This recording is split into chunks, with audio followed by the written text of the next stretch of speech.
Welcome to AskACop.live, the podcast for real conversations on law enforcement and community engagement. Join your hosts, Veteran Officer Daryl Triplett and co-host Jessica Rivera, every Thursday at 8 p.m. Eastern.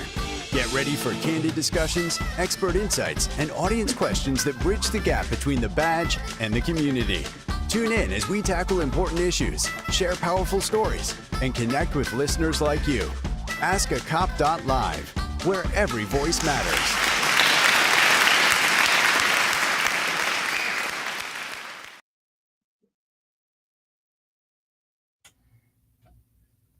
And hello, everyone. We are back with another episode of Ask a Cop with your favorite boy, Daryl Triplett, and my co-host, Jessica. Can you hear us? Be my end, but yes, I can hear you, and yes, I'm excited for another Ask a Cop show. Yeah, man, it's been a crazy week, and this week's topic, it's a conversation that needs to be had. It's going to be a difficult conversation, but it's a conversation that needs to be had. Okay. And when I say that it needs to be had, folks. We're going to talk about some very, very, very up-to-date information that is going on right now. And, we had it originally slated to talk about traffic stops and surviving traffic stops when it comes to interactions with law enforcement and things of that nature. And it was a great topic. I love the topic and everything. But one of the things that I really, really, really wanted to jump into is, how do we act on traffic stops? How do we interact with officers on traffic stops? Because traffic stops are so frequent and often every single day officers do them, and they're encountering me, you, our youth, our children, all that other good stuff. And we had an incident that we're going to jump into today that is related to the traffic stop scenario, but something that just happened. But before that, I want to talk, Jessica, a little bit. So your week's been good and everything, right? Or no? What's going on with you? What's going on your way?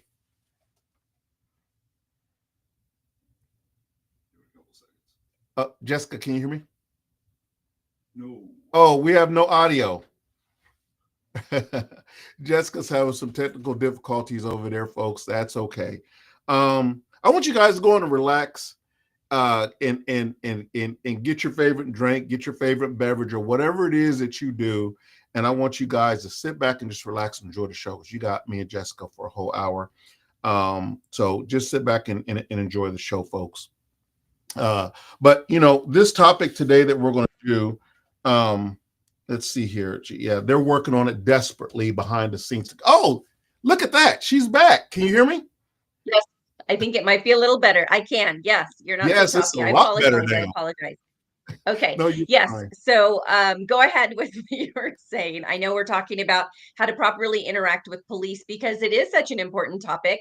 A lot of people don't seem to know how to properly interact and how to kind of make the best of the situation that nobody wants to be in. But no, nobody likes getting stopped by the police, but unfortunately, it happens every single day for various different types of reasons. And one of the reasons we're going into today is when things go wrong on traffic stops. And we're going to discuss a little bit how to avoid that, but we are going to jump into when things go wrong also.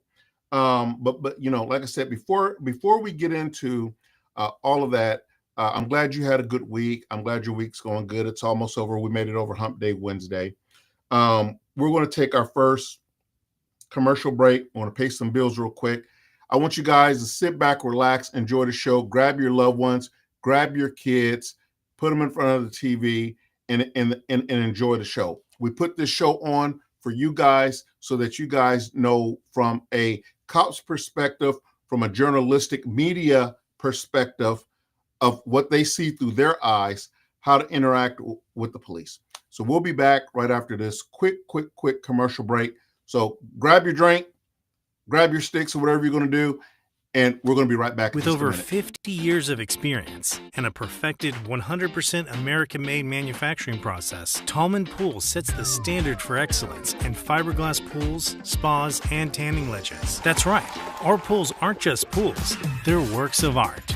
Meticulously crafted to bring beauty, relaxation, and endless enjoyment to your backyard. And when it comes to quality, Tallman Pools doesn't cut corners. Ready to take the plunge? Contact Tallman Pools today at 770-478-2257 or shoot us an email at contactus@tallmanpools.com. Visit us at 8993 Tara Boulevard, Jonesboro, Georgia 30236. Tallman Pools, where luxury meets craftsmanship.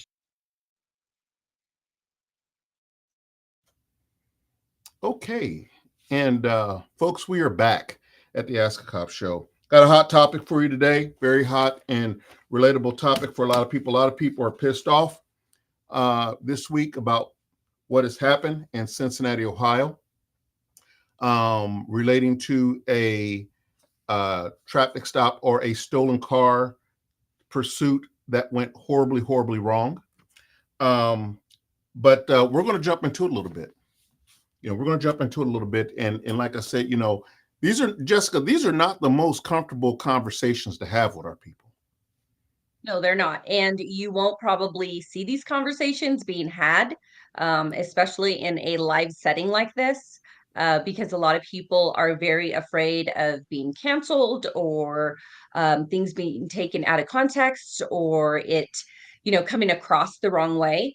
But we are going to do our best to cover it the way we know best. And we'll just, I know that we both are very, of sound mind and sound judgment. And we kind of try to look at both sides of the situation and really truly give our honest feedback as to how we feel and what our thoughts are from, like you said, a police perspective, and then me from media journalistic perspective. Mm-hmm. These are truly one of these situations to where, thank God it doesn't happen every day, but when it happens, it's freaking horrible for all sides, not just, the police side, because they had to take a life of a young man, but from his family side also. It's very difficult to get through things like this, but we have to remember that we are one as a community, and we have to obey by law and order. One thing I've always said, you can't be strong and wrong. You can be strong if you're right, but you can't be strong and wrong. And one of the things that we're going to get into with this thing is, about traffic stops and high risk stops is what we should have named it. And when they go wrong, they go wrong. Before, I just hate that this situation happened. I really hate that this situation happened. I really hate that, the kid was, a young adult, and God knows we have enough problems in this country already, from border issues to economic issues to political issues and stuff like that. And then to throw this on top of it, it's a sad situation for everyone involved. And, one of the officers was, directly, and we're about to go to pay tribute to the officer who was ultimately killed as a result of this. And many of you know the story that we're talking about. I want to pull it up so that I'm giving you accurate information here. But it's the story of Rodney Hinton. He was charged with aggravated murder in the death of Deputy Larry Henderson in Cincinnati, Ohio. Police said Hinton left a meeting at Cincinnati Police Department last Friday after viewing body cam footage of an officer shooting and killing his son, Ryan Hinton, and then ran over Henderson, who was directing traffic. Hilton's lawyer claims that he was mentally ill when he done this. Mm-hmm. And I've got 10 kids of my own. And Jessica, you have kids also. I have one. Yes. Not 10, but one. Ooh, that was a gut punch right there. No. Okay. I mean, I would have had a lot more, but yeah, it is a very sad situation as a parent because yes, however you feel about the situation in regards to his actions, you do have to put yourself in his shoes and realize the situation he had just seen does not make it right the way he responded to it. But I would never want to be in those shoes to ever have to go through something like that and to ever know what he actually would feel, because you can only imagine the pain. And at that point, he obviously wanted vengeance. He wanted to kind of make somebody pay for what he had just seen and for his son's life. Yeah. And the thing is that I'm a police officer, I'm a father, I'm a man. And if something like that was to happen to one of my sons, and he was out doing stupid stuff like this boy was doing, I mean, he's in a stolen car, him and his friends, they got stolen guns, they're supposed to be in school for what I understand, and running from the police, all this other stupid stuff. Mm-hmm. And it ended up horrible for this kid. And to be a father, and if that was my son, and I can only tell you, I've had a couple of kids who's been in a little bit of trouble. Nothing that major or anything like that, but they've been in a little bit of trouble. And if something like that, heaven forbid, knock on wood, would have ever happened, I would be devastated as a father. Look me in my eyes and know I would be devastated as a father. I would be furious as a father. Furious. But I would be furious with my son. Mm-hmm. I'd be furious with my son. Because how dare you put us in this situation? And every action has a reaction.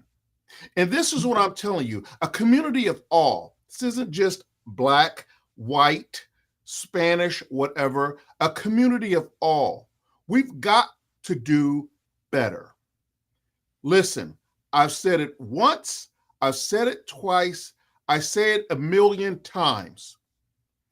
If the police is wrong, if they shoot an unarmed kid, unarmed black kid, unarmed white kid, Spanish kid, anything like that, if the police is wrong, then they need to be hung out to dry and put in prison for the rest of their lives. I've said it once, I've said it 1,000,000 times.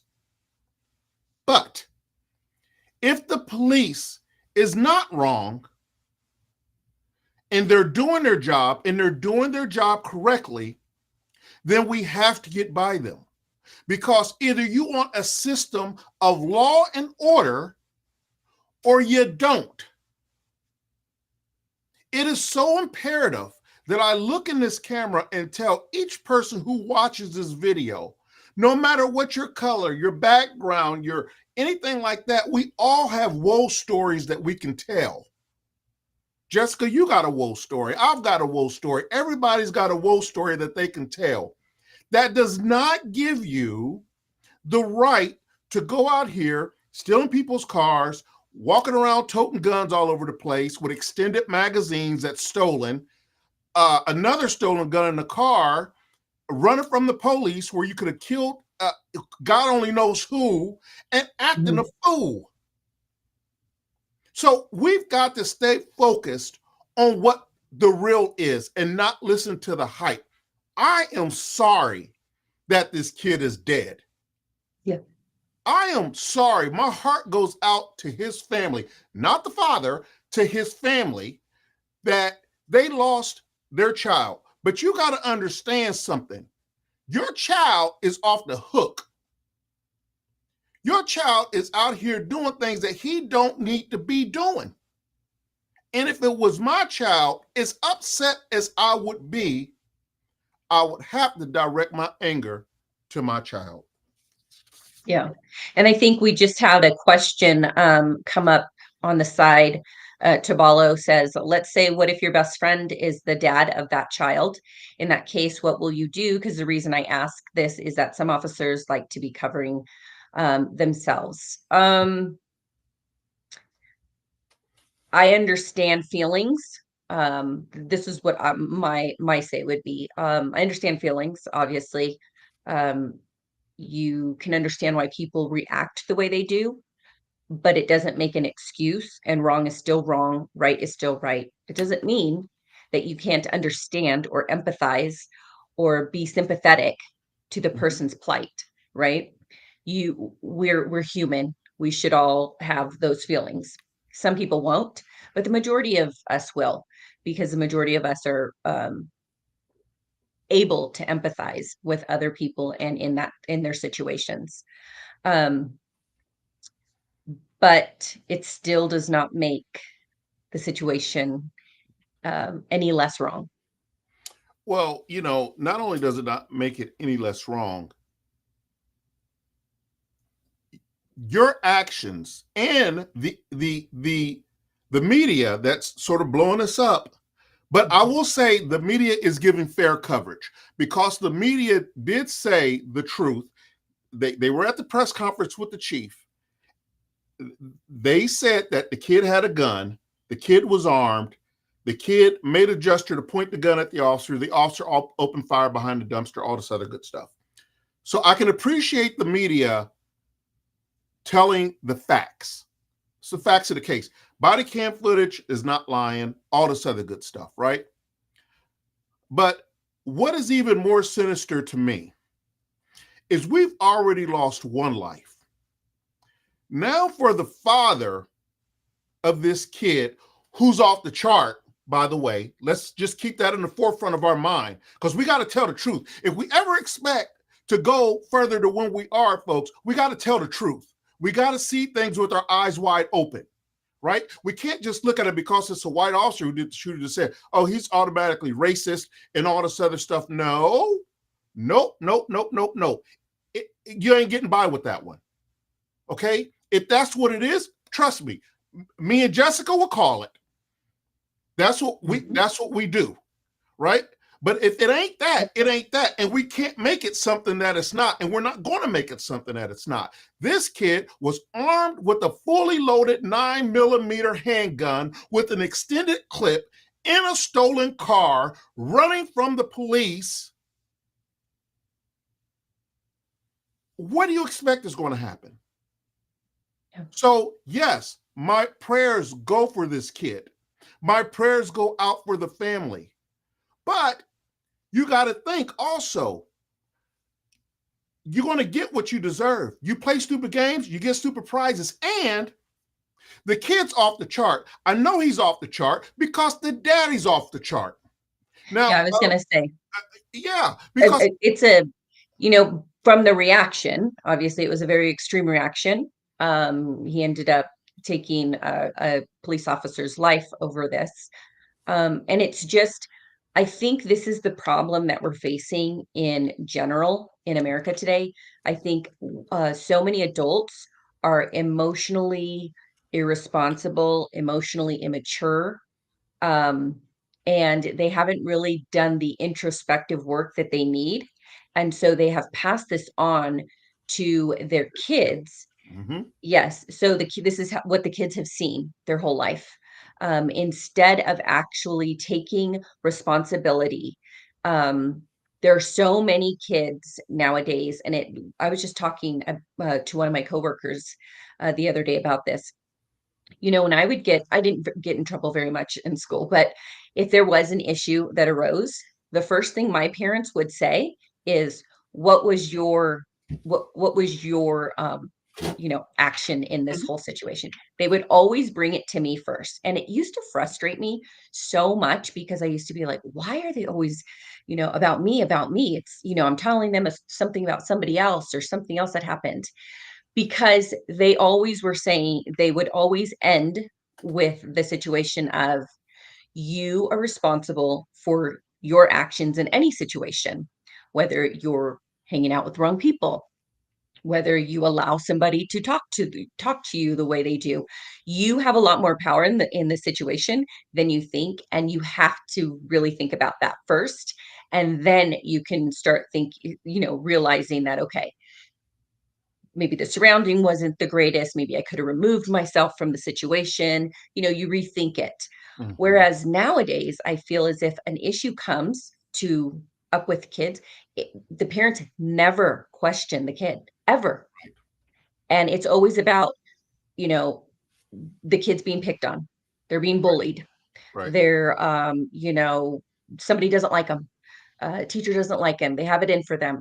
And it's rather disturbing, because it's no wonder that these kids take no responsibility for the majority of their actions, and everybody else around them pays the consequences. Yep. And that's what you see right here.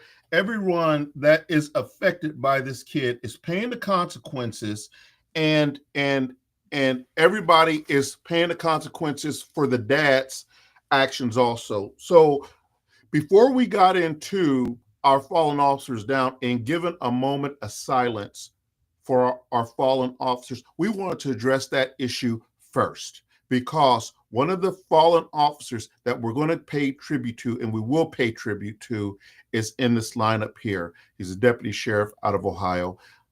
We'll have now 1 minute of silence for our fallen brothers and sisters.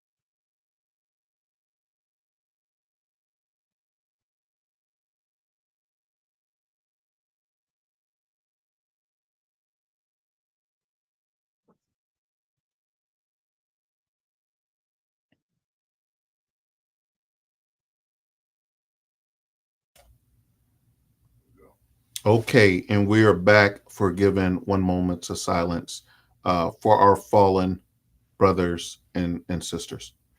And I see there's a question that had come up during that moment of silence, I think from Bob Can, saying, sorry for asking, what action does the child's parents take? I think this person might be asking, what was the retaliation taken? If that's the question that you're asking, what we're talking about is, after seeing the video of his son being shot by police, seeing the camera, the footage, yes, the father went out and killed an innocent police officer. And so as vengeance, as revenge, for his son's death.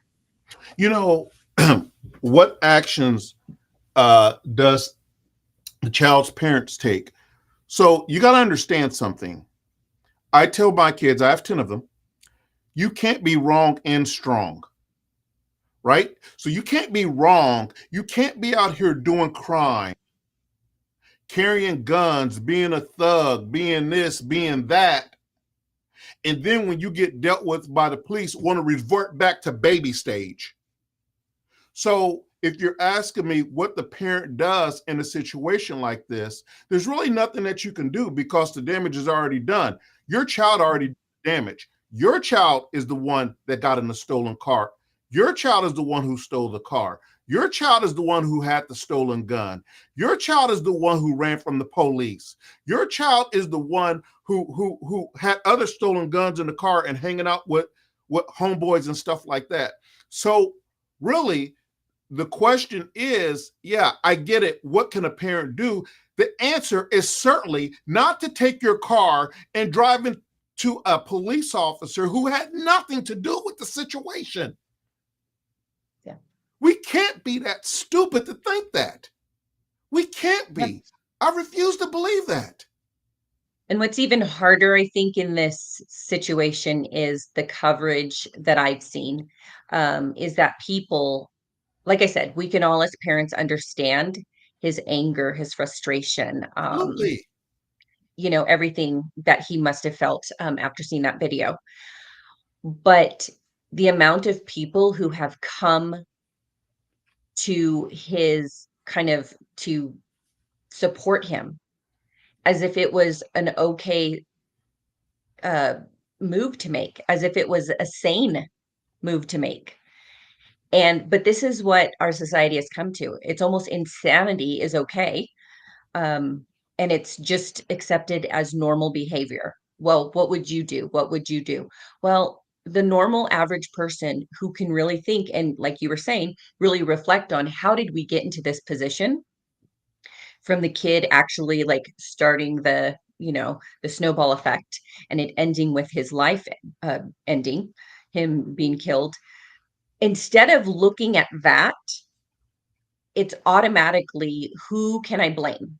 Right. Who is to blame for this? Yep. And it's a really, really sad situation to be in, because the majority of people, it's sad, but I feel more people than we would like to believe actually think that this was an okay and justified thing for the father to do. Well, I'm going to tell you why they think it's okay. Because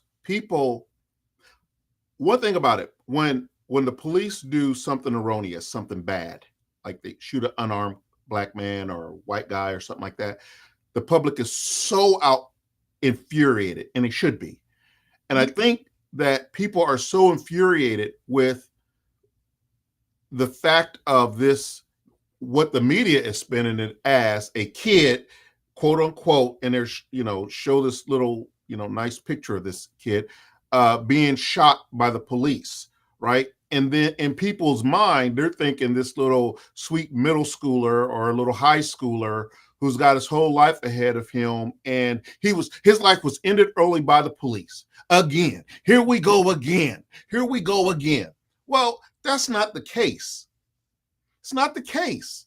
See, every situation, I've always said, we've got to be smart enough to judge every case on their own merit.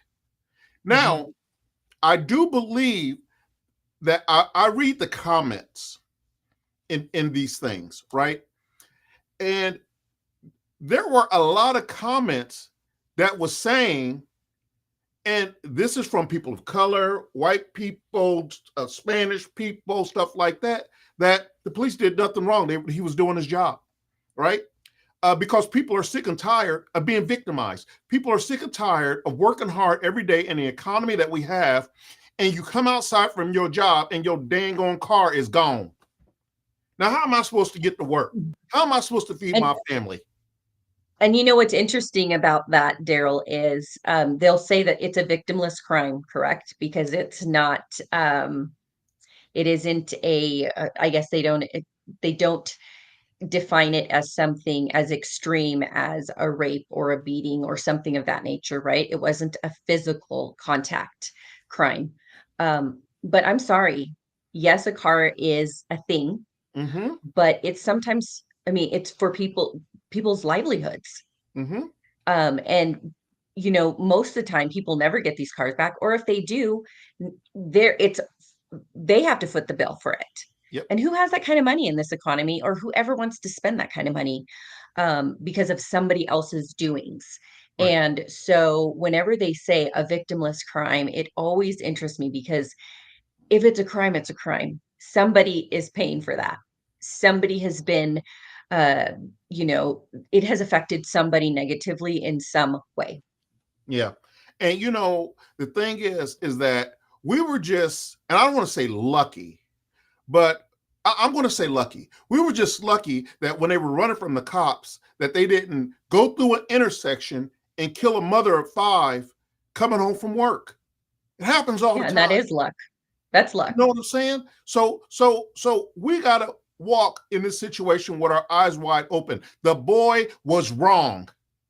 The boy was wrong, and I'm sorry he's dead. I'm sorry he's dead. But that does not give you the right to go run your car into a cop or anybody. He had nothing to do with this. This guy's just going about his day, you know, saving for Christmas money like the rest of us working a part-time job. And some people will say, well, he got it for the bad ones and this and that and all that other good stuff. That's a bunch of horse crap. That's a bunch of horse crap.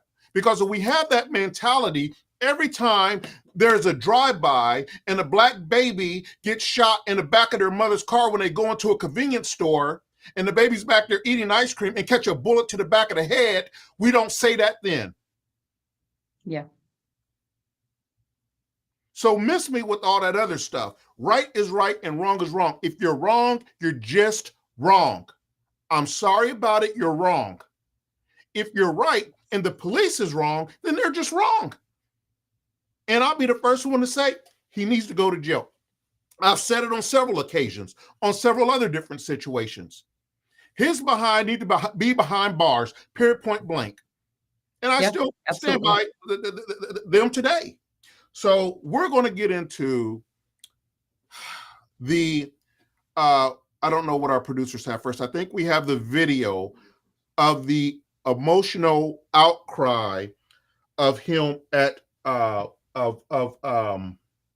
Mr. Rodney Hinton Jr. at court. So let's watch a little bit of this video and we'll get into it. Chaos at court as a man accused of killing a sheriff's deputy a day after his son was shot by a police officer asked to be released on bail. I lay out the horrific chain of events out of Ohio and where the case could be heading. Are you familiar with acts of someone that is not in their right mind when they commit a criminal act? I'm Anjanette Levy, and this is Crime Fix.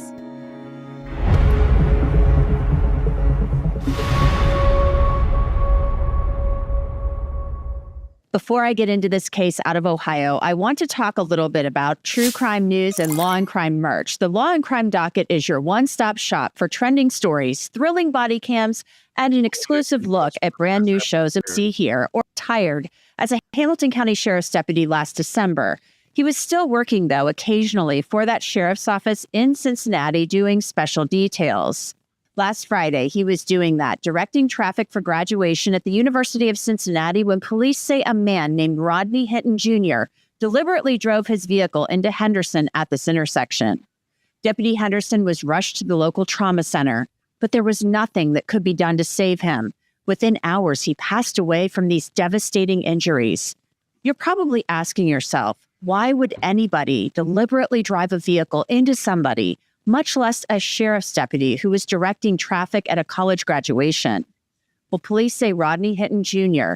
did this on purpose, possibly to avenge the death of his son, Ryan Hinton. Ryan Hinton was 18 years old, and a day earlier, a Cincinnati police officer shot and killed him after encountering him and some others in a car that had been reported stolen out of Kentucky. Here's the police chief. Officers across the country confront dangerous situations. Now, one thing I want to interject here real quick is that what you will see, and this is why I'm saying that police legitimacy, the transparency of the police has to come to this, because if not, you'll have people rioting and stuff like that. Within 24 hours, Cincinnati, like most departments, have a policy to release the body cam footage. Now, you know, some people are, in theory, they altered the body cam footage. He never really had a gun, this and that, this and that, this and that. Everybody's not lying. Okay, everybody's not lying. All right. So what she's about to do is break down in detail to you the facts of every day, what's going on. Go ahead. Sometimes more than once a day. They are often compelled to make split-second decisions to protect others and themselves when faced with immediate threat. Everyone involved see vehicles there now. you'll see a photo. The stolen car that we're going to talk about was backed into a parking spot back there.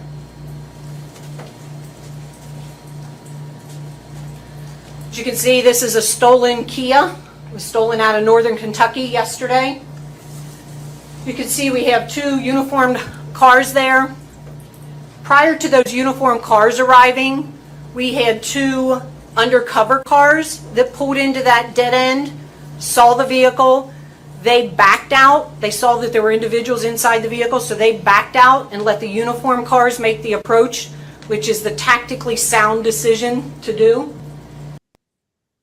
Stop for a second. Let me explain to you why the reason why they did this. And we'll stop this video as we're explaining this, guys. So the reason why we do that is because we don't want, so we know that vehicle is stolen.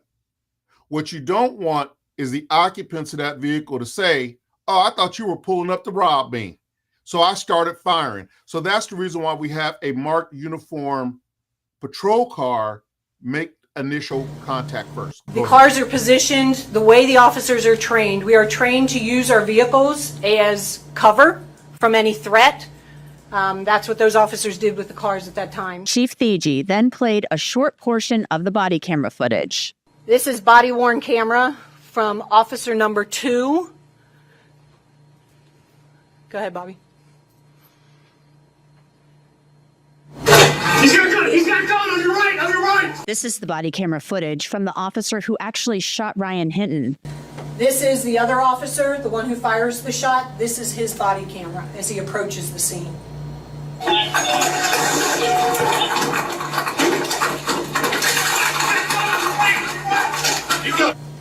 This is the firearm that was recovered at the scene after the individual was shot. This is what he had in his hand while the officers were chasing him.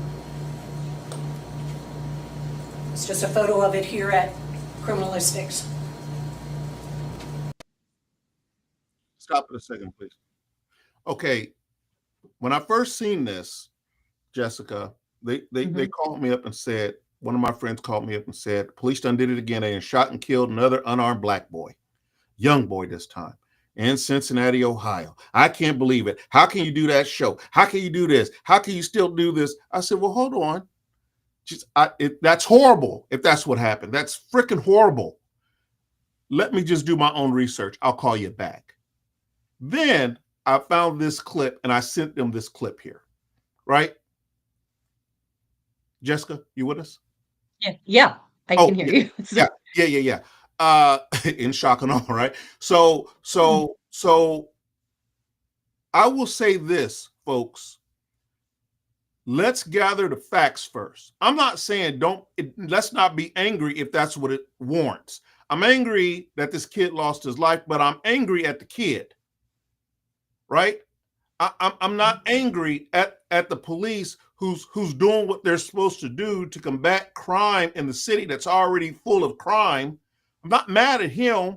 I'm mad at the kid for making stupid decisions. And his parents have to teach our kids to stop it. Absolutely. And, I do understand that at this age, I guess he was newly 18, right? And we all know kids at 18 nowadays, or young adults at this age, aren't really that mature, right? We understand that. And that's why we call them kids. But ultimately, this young man was 18 years old. He wasn't 15. He wasn't 16. He wasn't in junior high. He wasn't in elementary school. He knew better than to be in this situation. This wasn't some sort of a mistake. It wasn't some sort of accident that he just so happenstance to be holding a firearm around police officers in a stolen car with friends or with his, buddies, whatever it was. So you have to add it all together. So when they say an unarmed kid, it's not really the honest truth. He's a young adult. He should know this. I mean, at this age, even a junior high kid should know right and wrong, but definitely at 18, you should know that this is not the correct thing to be doing. And if you notice, he's got, although it doesn't make a difference to me, because all of it can still kill you. But notice, he's got an extended clip on this gun. So you're already thinking that I'm going to spray up the place and I need more bullets to do. Things like that, just little things like that gives me pause to think that this kid ain't as innocent as we're trying to make it out to be. Yeah. Okay. So let's save our rioting. Let's save all of the crap talking to the police for another situation if it ever happens again. This ain't it. This ain't it. He just got caught by the police doing criminal activity. And when you get caught by the police doing criminal activity and you have a gun, you're liable to get shot. Because guess what? That's what I tell my kids. And I got 10 of them that look like him. What am I? I'm not identifying with my heritage neither. No, it has nothing to do with that. The kid made a mistake, and unfortunately for him, he paid the ultimate sacrifice. And if his kid is anything like his daddy, I see where the kid get it from. Yeah. I said I wasn't going to say it, but I said it anyway. No, and I think a lot of people have drawn that conclusion, especially by the extreme actions taken by the father, killing somebody, not just going out and injuring somebody, which would have been horrible too, but actually going as far as killing somebody that had nothing to even do with this, had no clue what was going on, an innocent person who was completely doing something completely different. So all around, it's a bad situation, but you can kind of understand that if this was partially the example that this kid saw growing up in his 18 years, it is kind of not very hard to see why and how it ended this way. And it's very sad to say. I would say that if it happened to anybody of any color, it's just, it is what it is. The facts are the facts. And it's only fair to, like you said, this is not the situation, like the hill to die on. This isn't it. Do it for children, innocent babies, like you were saying, that are caught in the crossfires, those situations. Then you can understand a little more empathy and maybe get more upset. But even in those situations, I don't see them in the media, or I don't see people as upset, except in these situations. And it baffles me. It completely baffles me, but it happens. Well, because people are automatically assuming that it's a cover-up, that the police is wrong, that the chief is getting on there just spilling BS or whatever. And what she's doing is she's being transparent, like everybody wants. I want that. I want the police department to be transparent. You want that. You want your police department to be transparent, because this is what I've always said. I've covered things on Fox 5 News, 11, Channel 2 here in Georgia, all over, News Nation. And I've always said, you want riots? You want people tearing up your streets? You want people saying F the police? They're already saying that. But you want people to go crazy and lose their mind? Don't be transparent with them. Because people can understand that bad things happen in this world. But to get doubly screwed over when they think that your police department is not being transparent and covering things up, that's bringing on a whole other burning rage on the inside. And that's what causes your riots and stuff like that. So you have to get these videos out as soon as possible. Good or bad for the officer. If there was no gun that was recovered at the scene and this officer just thought he had a gun and fired, that's got to be the truth, and that's got to come out. And it's got to be dealt with that way, right? If the kid did have a gun, then the kid had a gun. So I got one question for all you naysayers out there. And I asked my kids this the other time, the other day when we seen this thing. I said, let me ask you something, boys. I said, There's 4 teenagers in the car, in a stolen car with guns, stolen guns, running from the police, right? Up and down the street, just acting a fool, right? Let me ask you a question. Just one simple little question. There was 4 kids that bailed out of the car. There was only 1 kid who got shot and killed. Now, why do you think that is? Because there was only 1 kid who took a gun and pointed it at the police. They made 3 other arrests without incident. Yeah, and I think those kids, they were in the vehicle that was stolen, and there was weapons in there, but nothing was found on any of their persons, correct? Nothing was found on them, and more importantly, no one pointed a gun at a cop in that car besides this kid who got killed. So yes, I feel sorry for your family that they lost a child.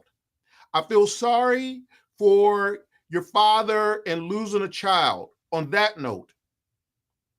But I don't feel sorry, and I will never condone what your father did to quote unquote avenge your, as some people say, assassination. It was not an assassination. This kid just got shot by the police who was doing something stupid and had a gun and pointed it at them.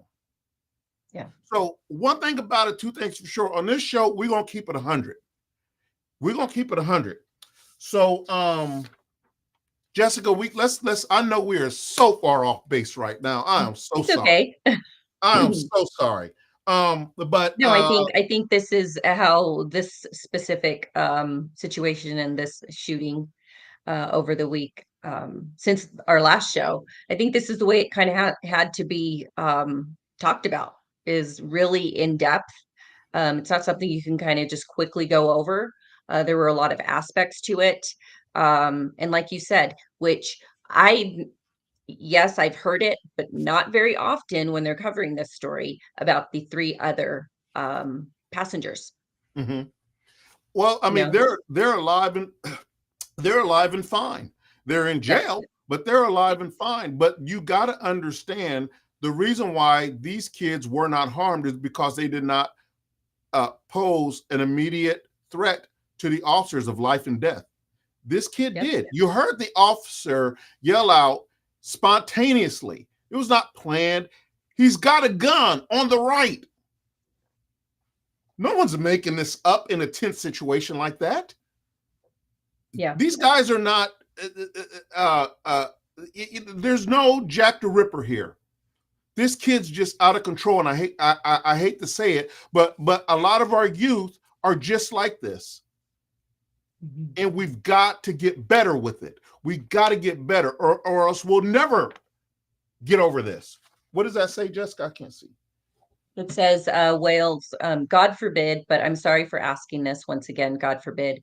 Jessica, if you're in this situation, what action will you take? The situation of it being my child, if that's what you're asking, I would probably be so devastated that I wouldn't probably be able to really function properly. But it is, and as a mother, but you also know that your children get to a certain place because of experiences, because of what they've been shown, because of what they've been surrounded by.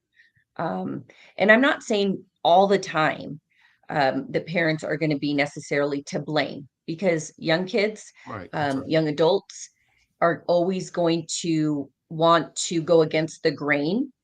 It's kind of just something that teenagers obviously go through. I think all of us kind of went through it in some way, shape, or fashion, form. The thing is that you don't go that extreme, because once you start playing adult games, adult criminal games, though, that's the penalty, right? So if you are going to do that kind of stuff, you have to be smart enough to know. It's kind of like if you're going to be that kind of country saying, like, if you're going to be stupid, you better be strong. Be able to take what comes and be able to take like those other 3 kids did. They ended up getting arrested. It was up. They couldn't get away. And that's just the situation.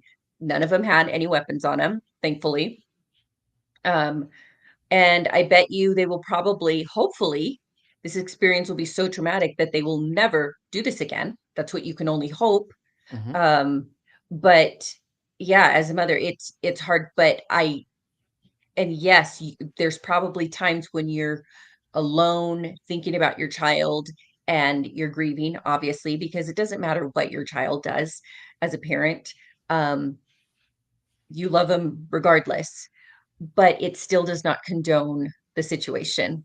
And I would definitely, I would hope I would have the wherewithal to understand that, and still be a loving mother, still obviously grieve, but also understand that my child's actions that got him in this place, it wasn't anybody else's fault.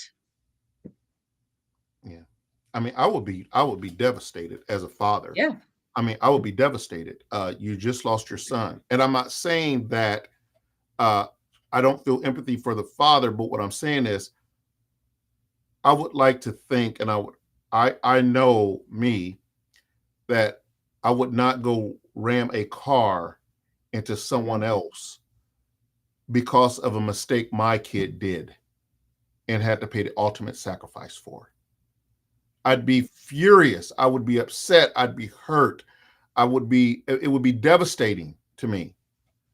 But at the end of the day, I would tell the citizens, I would tell everybody else that, listen, my child was wrong.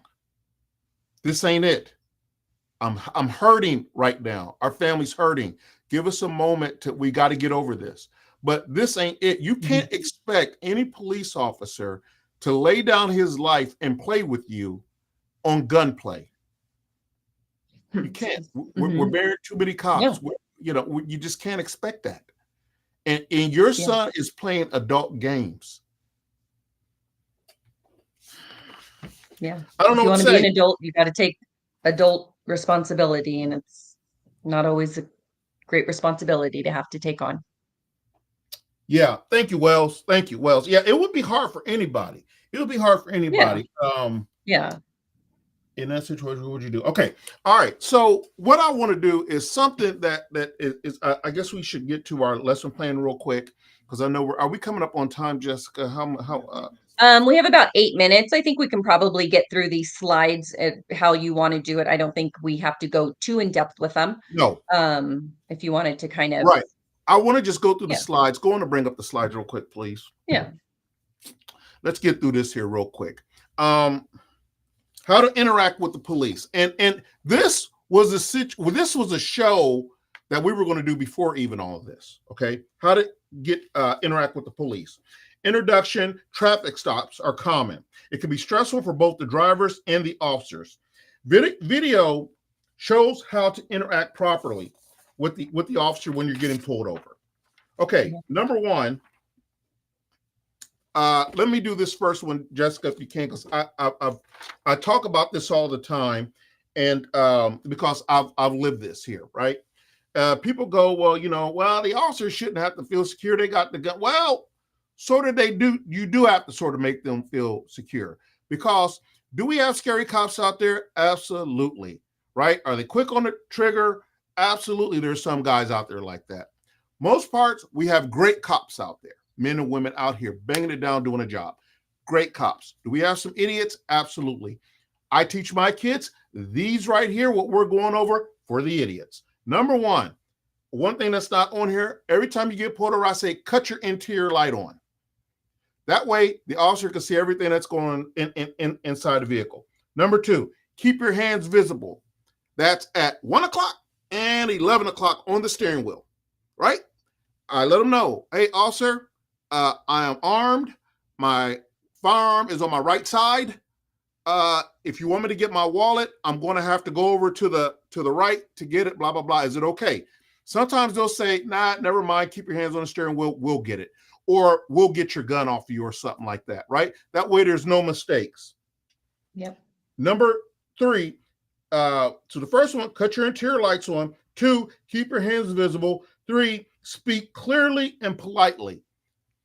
You can catch more bees with honey than with vinegar. That's all I'm gonna say about that. You may have just got a warning, but now you're smart mouth. Now you're gonna be walking away with about an $800 ticket. So just remember that in the back of your mind. Now, if your pockets, if you got it like that, Jessica, and hey, go ahead, do it. Flip your mouth, girl. Go on and do it.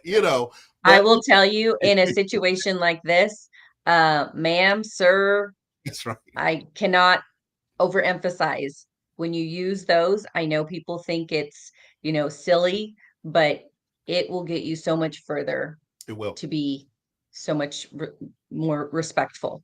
Yeah. Remember, number 4, it's 2:00 in the morning. It's dark on the side of that road. It's not the place to hold court. Avoid sudden movements, right? If you go reaching in the back seat real quick, I mean, come on. What do you think is going to happen, right?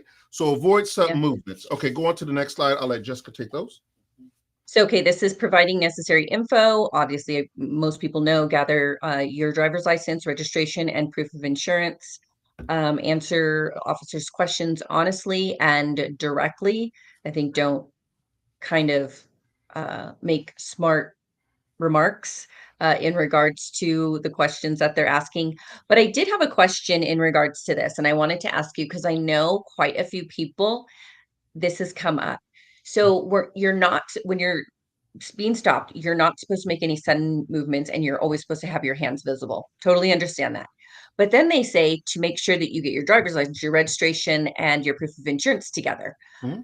Now, do you do that after the police officer has come to your window, or are you doing that as they're walking? Like, when is that an appropriate? That's a great question. Usually when I see the blue lights coming on, I'm usually getting my wallet out the back, get my driver's license out, get my insurance card and stuff like that. I have it in my left hand on the wheel, just like this right here. That's ideal.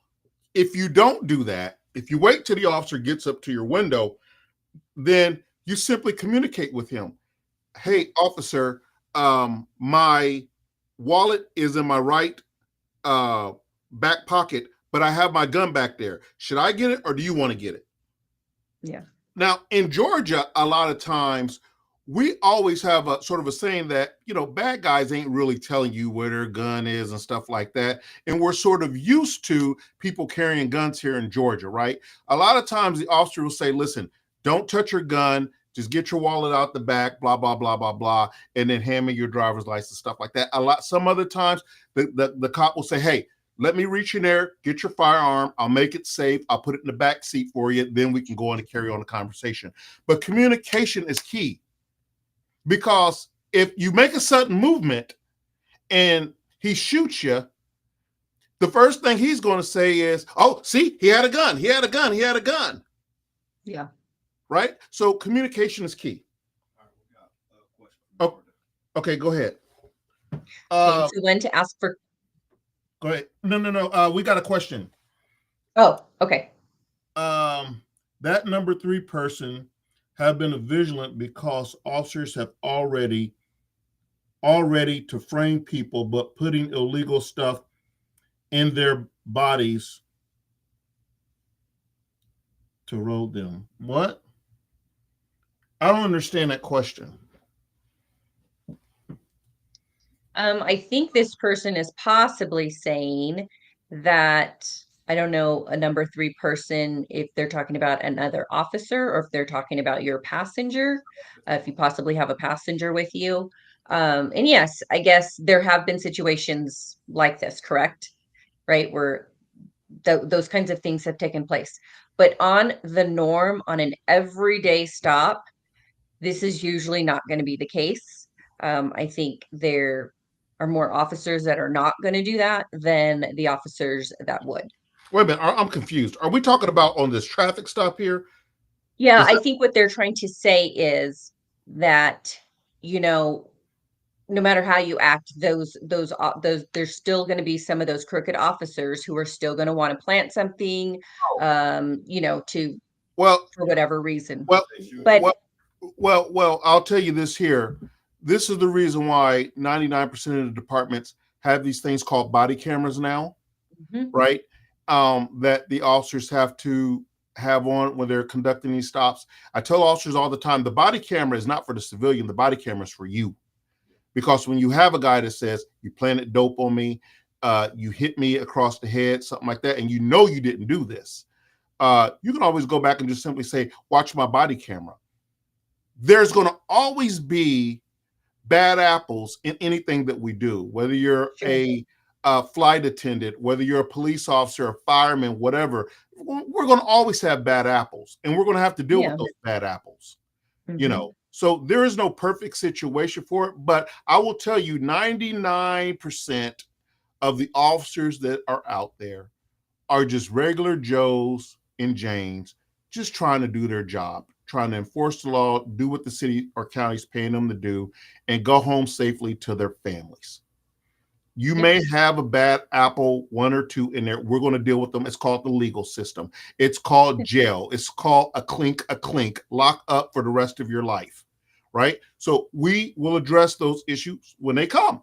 But for the most part, yeah, you know, we have to be on the lookout for that too. But another thing that we have is people have cell phone cameras and dash cameras on their cars and stuff like that to help prevent about that. If you're that paranoid about it, then have your dash cam on so you have video proof yourself also. There's nothing illegal about that at all. Record from your phone. Audibly, if you can't set up the video, hit record where you're just getting audio recording of the situation or whatever. There's a lot of things you can do. Okay. How to interact with the police. I want to ask for clarification. Oh, by the way, on the last slide, where it says, gather your driver's license, registration, and proof of insurance, do you have to give the police officer your driver's license and proof of insurance when you're stopped? Yes. Absolutely, you do. Absolutely, you do. It's the law. Okay. If you feel uncomfortable or unsure about a question, ask the question, ask for clarification, understanding, to understand the contents of the question and to avoid misunderstandings, right? This is how people get hurt with misunderstandings, right? So make sure that you control yourself, as nervous as you may be, take a deep breath, and it's all right. I've even had people tell me, officer, I am so nervous. And a lot of times, you know what I'll do? I'll greet them with a smile and say, hey, listen, buddy, you don't got nothing to be nervous about, okay? Nothing to be nervous about. You're not going to hurt me. I'm not going to hurt you. We're going to get through this thing together. The worst thing that's going to happen is you're going to walk away here probably with a ticket. That's it, right? But for the most part going on, everything's cool. You're good. So it's up to the officer enough to have enough common sense also to relax the situation also. We have a lot of new officers and they don't know that yet, which could be problematic also. Okay. Understanding your rights. I tell my kids this. I tell everybody this. First off, you have a right to remain silent. In other words, you have a right to shut up. Use it. I say use it. Shut up. If you don't have nothing nice to say, here you go, officer, and give them the stuff, follow his directions, and we'll see you in court. You have a right to remain silent. You have a right to request. Well, hold on. This slide isn't right. You don't. No, I did. Okay, so you have a right to request a lawyer, but, and I know it was because you had you were going to explain that, but don't go into a whole spiel and then say you request a lawyer, right? Right. So let me correct that. So on the side of a road on the traffic stop, you do not have a right to an attorney. You have a right to an attorney in court. You have a right to an attorney for your first phone call at the jail and any accusatory questioning that is being asked of you. That's why they say you have a right to remain silent. Anything you say can and will be used against you in a court of law. You have a right to an attorney. You have a right not to answer questions without an attorney present. Now, what that means is any accusatory questioning that I'm asking you, you have a right not to answer. Excuse me, driver. Why is there a dead body in your back seat? You could turn around at me and honestly say, oh, sure, I plead the fifth, right? And there's nothing absolutely positively I could do about it besides arrest you for suspicion of murder and blah, blah, blah, blah, blah, blah, blah, right? So, but if you're talking about a traffic situation and he says, let me have your driver's license, and you go, that's not what we're talking about. You do not have a right not to give up any information. Now, you don't have to necessarily talk to me, but you have to comply to what I'm doing. Because I've had people who've had a crappy attitude with me, and I'll walk up, hey, how you doing? I need your driver's license, registration, blah, blah, blah, blah, blah. And they don't say a word to me, but they're complying with what I'm saying. Here, okay, ma'am, is this your, and they don't say anything. Fine, I don't care. I can get the rest of that off your driver's license. If I can issue you a citation and go on about my day and you not say a word to me and I not say a word to you, I'm fine with that too. So you do doesn't not have to be pleasant. right. And getting a citation is not pleasant, but you do not have a right to say, I'm not answering any questions until my attorney gets here on the side of the road. First off, it might be 4 o'clock in the morning. We'll be there all day. Come on now, that's ridiculous. No. Okay, next slide. And I think people also have to remember that whether you believe you've been pulled over for something correctly or not, driving is a privilege in this country. It is not a right. And so there are some questions and some things you have to prove. Yeah, that's right. And well, that's what they make court for. I tell people all the time, on the side of the road is not the time to have court. No. If he or she's going to give you a citation, take your citation and go on home and then argue it out in court. Then that's the time you hire an attorney and y'all put your case together to present in front of a judge. That's the way it goes. Know your state laws. Regarding consent to search and recording police. I know they have some new laws that are supposed to be coming out to where you have to be a certain number of feet away from a cop to be able to record them for safety purposes and all that other stuff. I don't think those have passed yet, but I know there's been some talk legislation about that. I want to talk about consent to search real quick. So there's a saying in the law that the eyes cannot commit a trespass. Okay, have you heard of that, Jessica? I have not. Okay, the eyes cannot commit a trespass. So that means if I stop you and I see a baggie of cocaine laying in your cup holder, I don't need a warrant.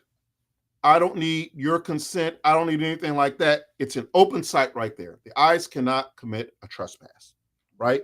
If it's in plain sight. If it's in plain sight, right? Now, I'm not talking about I'm going through your trunk and lifting up your hood, looking under your motor block and, oh, cocaine, look. No.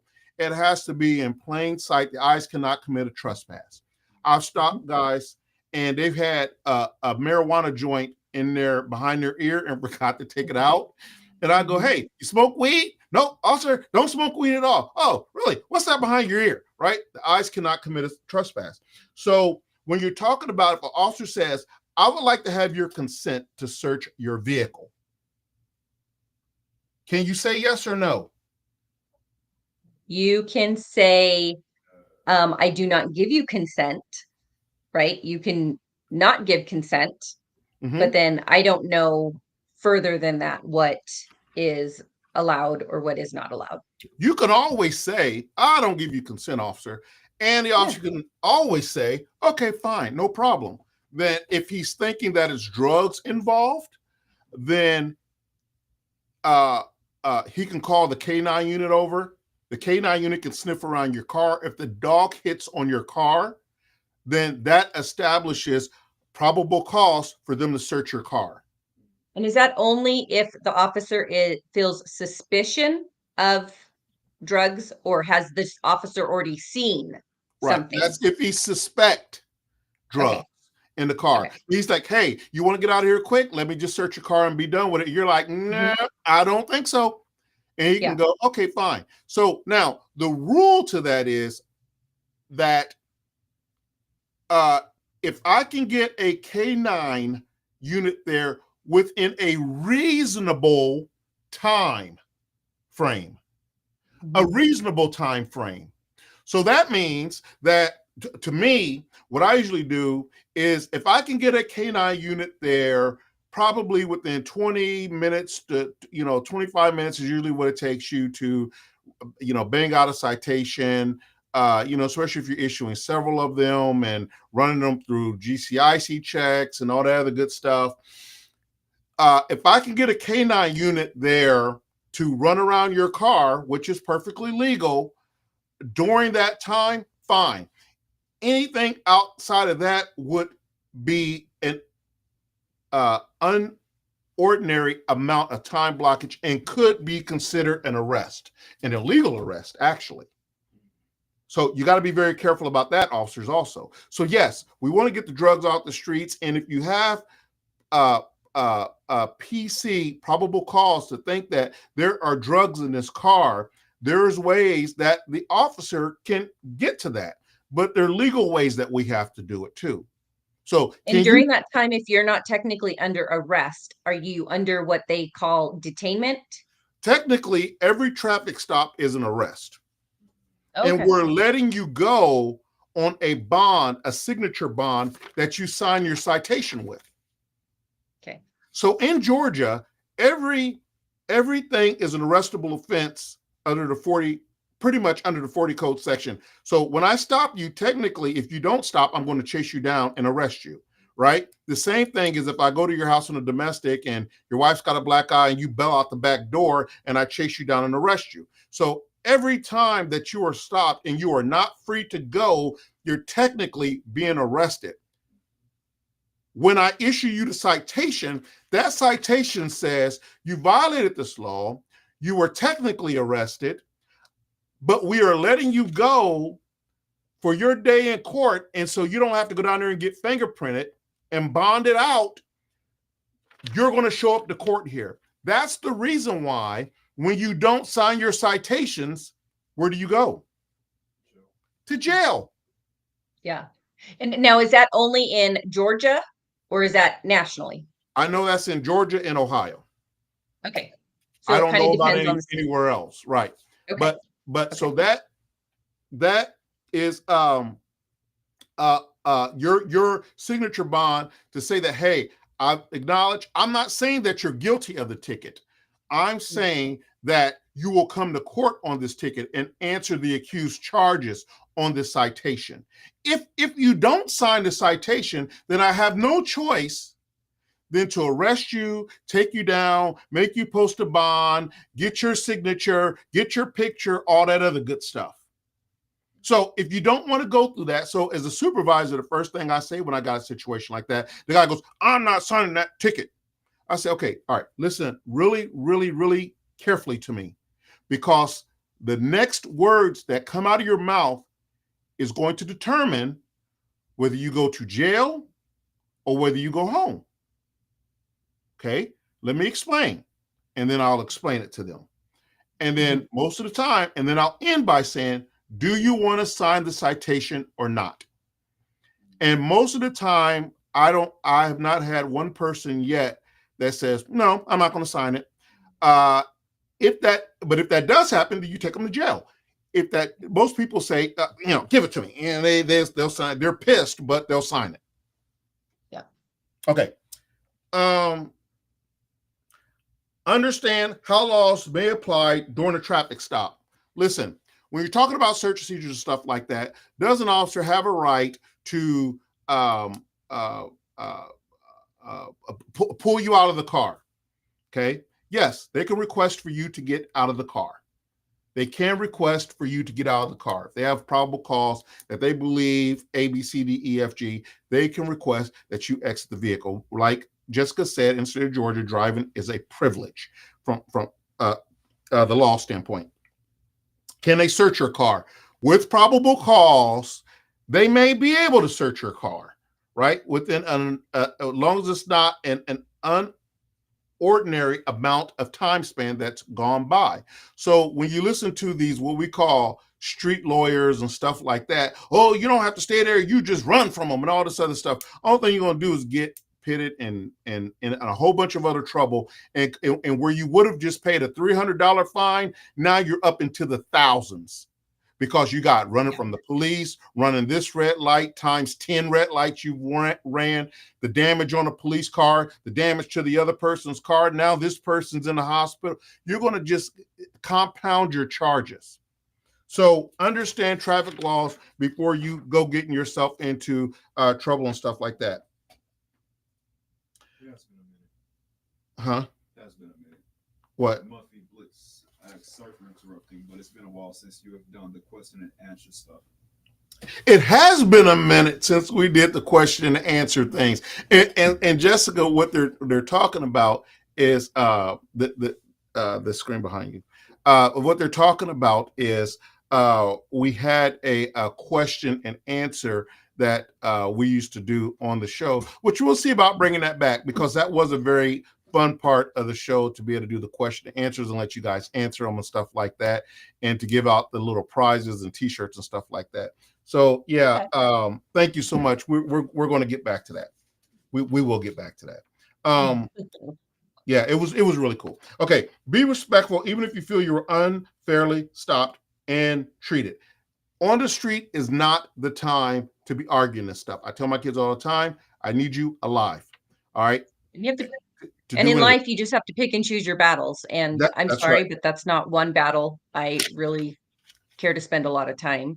Nobody wants to get pulled over, but I don't want to spend any more time there than I have to. That's right. Maintain respect. If you feel you were treated unfairly, you may file a formal complaint through the proper channels and procedures. That's always important. Importance of your behavior can significantly impact the outcome of the traffic stop. Remaining calm, respectful, cooperative can lead to a more positive resolution. It may not mean that you ain't getting no citation, but it could mean that you're simply not going to jail, or maybe the officer is teeter-totting to take you to jail or not for registration violations, for expired tags, stuff like that, driving with no license and stuff like that, right? Some of the things, understand something that we have no choice. The law says you drive without insurance in the state of Georgia, the car will be removed from the roadway, period. It will be removed from the roadway. A lot of times what I've done is I've said, hey, I tell you what, we're going to follow the law, but I'm going to give you a loophole. All right. Because you're cool. I don't want to impound your car because I know you got to get up in the morning to go to work. You need to get insurance right now on the side of the road. And then if they have the funds to go ahead and get the insurance on the side of the road, then we've satisfied the law. We don't have to impound their car, and then everybody's happy.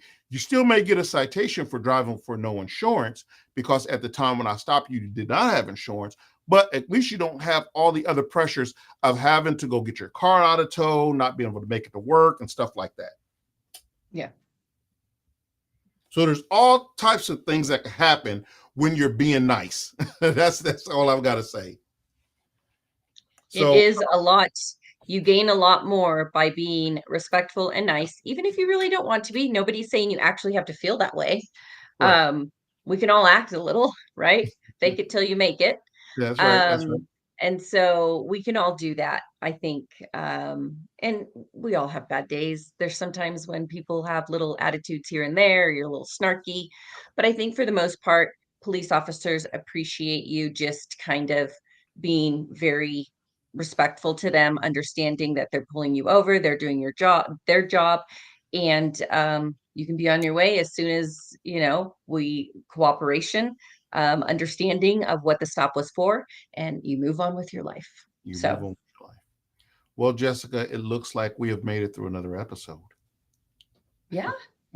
And not too bad. Overtime. We're a little overtime, yes, but we're a little overtime. But I knew we were going to be overtime on this one. Yeah. Because this is such an important dramatic situation, and I just knew we had to dive into it this week. This is the epitome of what this show is about. People calling, asking questions, and us giving an honest answer to those questions and a professional answer as much as we can to those questions. It may not be what you want to hear, but it needs to be the truth, and it needs to be solid, and we need to stand on it. Period, point blank. Absolutely. Yeah. So I'm going to say this to you guys out there that is watching and that's affected, because everybody's affected by this thing. Life is hard. Life is hard. And we don't always make the right decisions. But by God, we've got to teach our children to be responsible for their actions. We can't coddle them when they do wrong, because the ultimate thing that you're doing, you may just be burying your own son or your daughter by coddling their actions when they're doing stuff wrong. Sometimes love hurts, and sometimes you gotta love with strength and vigor. Yep. But when you're raising kids, there's no guide to this as parents, so we do the best that we can, but it's hard sometimes. But I'll tell you this here, until next week, until next Thursday, I want you guys to love on each other, take care of yourself, respect your police, respect your citizens, and the people that we are sworn to uphold and protect, and to protect the Constitution of the United States, and do what's right when no one's looking. You don't have to worry about it. My name is Daryl Triplett. I'm your host at the Ask a Cop Show. I'm Jessica Rivera. We'll see you next week with another topic that will be just as interesting, and we hope you all have a great week. We'll see you then. We'll see you then, people. God bless you. We love you from the Ask a Cop Show here. Bye. Hello, everyone. It's Daryl Triplett with All Cops Ain't Bad. I just want to take a moment to thank each of you for your continued support. Whether you're tuning into our podcast or attending our events or making a donation, you are making a difference in the mission of All Cops Ain't Bad. So thank you for being with us. Let's keep pushing forward, bridging people together, and continuing this important work. Together, we're stronger.